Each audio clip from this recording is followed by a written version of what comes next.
Budget ইনশাল্লাহ ভালো হবে। 11 তারিখ বাংলাদেশের প্রতিটি মানুষকে চিন্তায় রেখে বাজেট দেওয়া হচ্ছে। প্রত্যেকটি এই দেশের প্রত্যেকটি নাগরিককে মাথায় রেখে বাজেট দেওয়া হচ্ছে ইনশাল্লাহ। 7 জুন বাজেট অধিবেশন শুরু হতে যাচ্ছে। এই বাজেটেই আমাদের এক বছরের ভাগ্য নির্ধারণ হবে, যে ভাগ্যের জন্য আমরা অপেক্ষা করছি দীর্ঘ 11 বছর।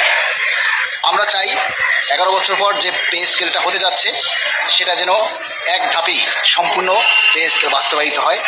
অতিরিক্ত হলে 2 ধাপে। প্রথম ধাপে আমরা শতভাগ বেসিক বাস্তবায়ন চাই। আমরা 22 লক্ষ সরকারি কর্মকর্তা কর্মচারী, এতগুলো মানুষ পে স্কেলের সুবিধা ভোগ করব, অথচ এই দাবিতে আমরা আজও লাখো মানুষের সাপোর্ট পাইনি। লাখো কর্মচারীরা নিজের দাবির পক্ষে মতামত উপস্থাপন করেনি। তাহলে সরকার কিভাবে আমাদের গুরুত্ব দিবে? আমরা কি চাই, আপনি কি চান?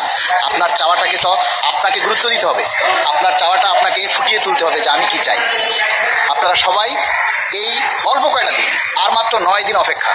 এই 9 দিন পরেই আপনি জেনে যাবেন যে আপনার ভাগ্যে কি হতে যাচ্ছে। 20 লাখ কর্মচারীদের আশা প্রত্যাশা এই বাজেটেই তাদের পূরণ হবে, এই আশা আমরা ব্যক্ত করছি।